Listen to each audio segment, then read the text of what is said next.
देखिए सांसारिक जीव कोई भी बात आसानी से मानता नहीं है, उसको आज के समय में कोई भी बात सच्ची कब मानी जाती है? किसी बात को अगर सच मानना है तो कैसे मानेंगे? आज के समय पर केस वेस होता है ना, तो कोई बात सच्ची है कैसे मानते हैं?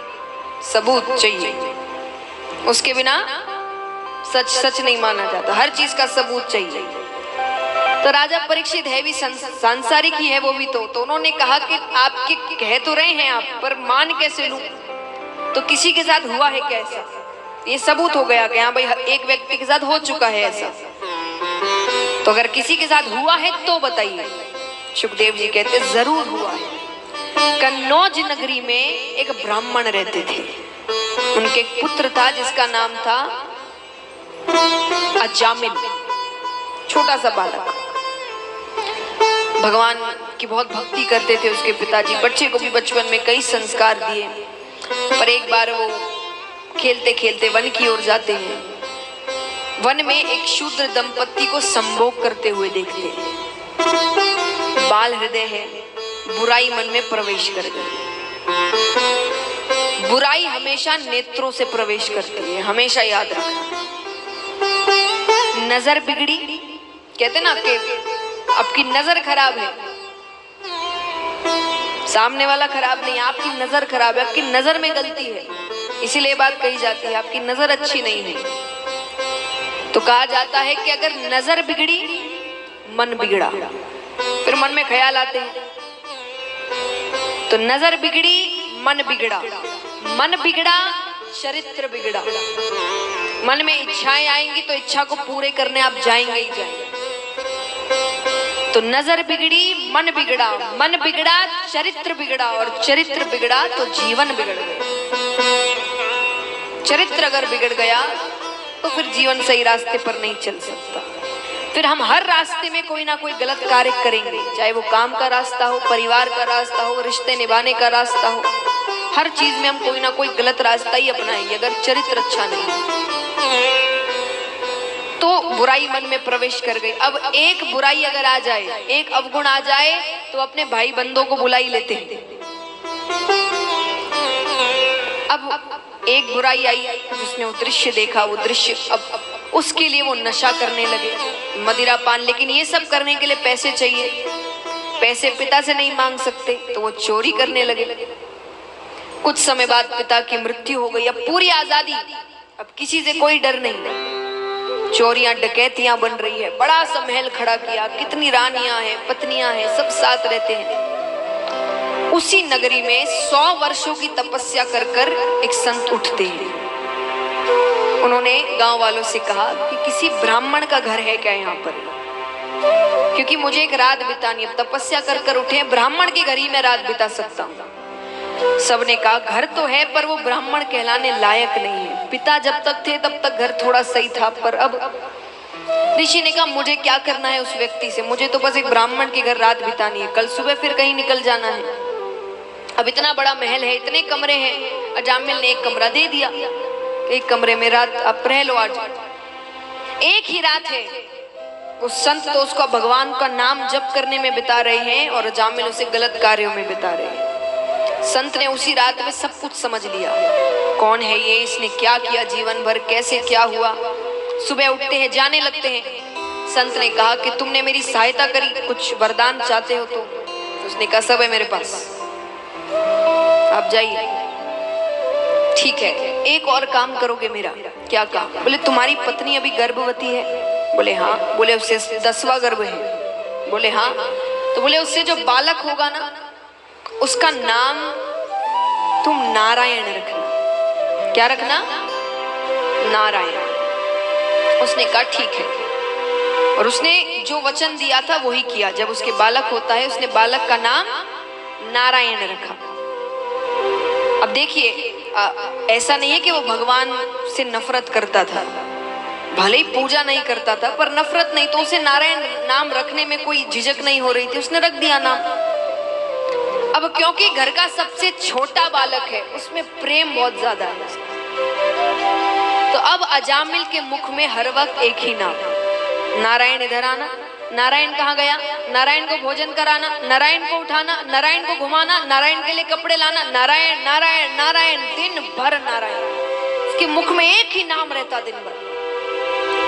समय बीतता है, अंत समय आता है, अंत समय यमराज आते हैं, खींच कर लाने लगते हैं यम के दूत। अब उनको देखकर वो डर गया और डर के मारे उसने क्या चिल्लाया, नारायण मुझे बचाओ, नारायण मुझे बचाओ। और नारायण नाम सुनते ही भगवान उठते हैं। भगवान ने अपने पार्षदों को भेजा कि जाओ देखो उसकी सहायता करो, कौन चिल्ला रहा है, कौन कर रहा है वो। भगवान के पार्षद जाते हैं। अब यम के दूत भगवान के पार्षदों को देखकर भाग गए। यमराज भगवान के पास आकर कहते हैं कि अगर आपके किसी भक्त का अंत समय हो, मैं नहीं जाता, लेकिन इतने पापी के लिए आपके पार्षद आए।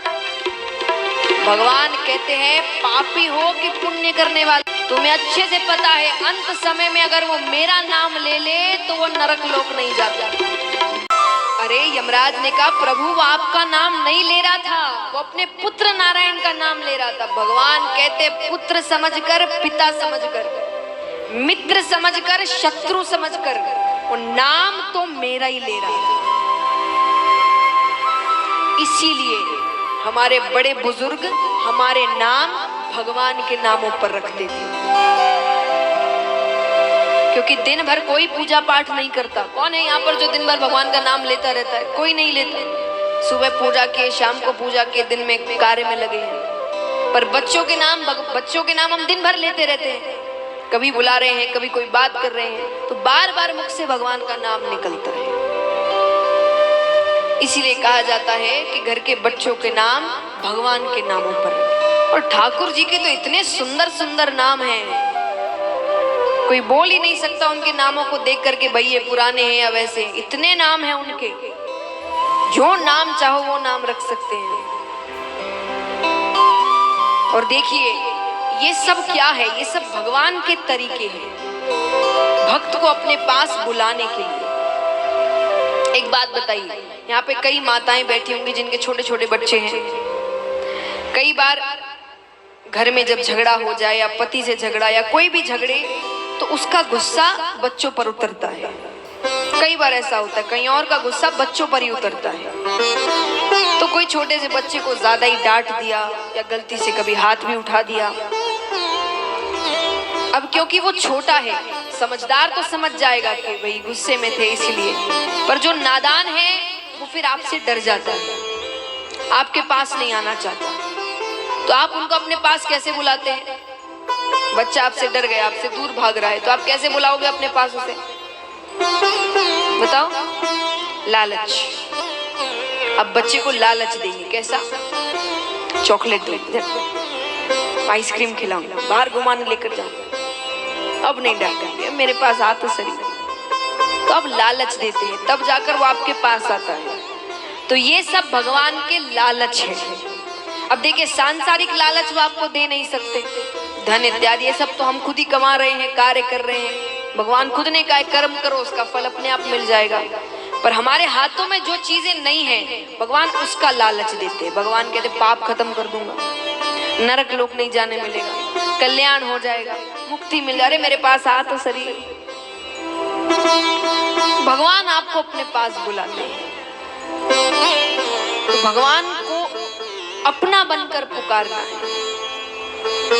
कई बार कई भक्त कहते हैं कि हम इतने बड़े भक्त नहीं हैं, हम पर कहाँ कृपा होगी। मुझसे कई जन कहते हैं, बोले आप पे तो बड़ी कृपा होगी, आप इतनी भक्ति करते हैं। जरूरी नहीं जो भक्ति करे उन पर ही कृपा होती है। आप जितना अपना बनकर भगवान को पुकारेंगे ना, भगवान उतने आपके पास आएंगे। क्यों? क्योंकि योग्यता में वो ताकत नहीं जो ताकत अपनेपन में है। एक बहुत अच्छा उदाहरण देती हूं मैं आपको, भगवान के लिए ये उदाहरण, कार्यों के लिए नहीं। कार्यों में तो आपको योग्यता ही जरूरी होती है, पर भगवान के लिए। एक बार एक बहुत बड़े सेठ जी थे, बहुत बड़ी कंपनियां चलती थी उनकी। उनकी कंपनी में एक कर्मचारी काम करता था, अच्छी पोस्ट पे, पढ़ा लिखा, ईमानदार, मेहनती। तो वो महीने के 60-70 हजार कमाता था, अच्छी कमाई है। वहीं पर सेठ जी के एक पुत्र था, इतना अयोग्य, इतना ज्यादा अयोग्य कि उसे कोई महीने के 100 रुपये भी ना दे, वो इतना अयोग्य था। लेकिन जब सेठ जी की मृत्यु हो जाती है तो सेठ जी की जो पूरी जायदाद है किसके नाम पर जाती है? कर्मचारी के नाम पर। किसके नाम पर? बेटे के नाम पर। क्यों? क्योंकि वो अपना है, वो कैसा भी है वो अपना है। तो भगवान को अपना बनकर पुकारिए, जैसे भी है। बच्चे बड़ी से बड़ी गलती कर दे, आते घूमकर किसके पास है? माँ बाप के पास। उनकी वो डांट भी सह लेंगे, पर आते उन्हीं के पास है कि भाई हो गई गलती, अब इसे बाहर कर दो। भले ही डांट लेना, मार लेना, जो करना है, पर इस कार्य से हमें बाहर निकालो, गलती हो गई है ना। वो आपकी डांट सुनने को तैयार रहते, लेकिन उन्हें ये भी पता है कि ये अकेले ऐसे हैं दुनिया में जो मेरा साथ कभी छोड़ेंगे नहीं, कितनी भी बड़ी गलती हो जाए मुझसे। तो ये भरोसा भगवान पर रखना है कि कितने भी पाप हो जाए हमसे, कुछ भी हो जाए, अगर एक बार इनको सच्चे मन से पुकार लिया, ये आएंगे, ये साथ कभी नहीं छोड़ेंगे हमारा। और जिस दिन वो भरोसा कर लिया ना, फिर देखिए आपके काम कितनी जल्दी होते हैं।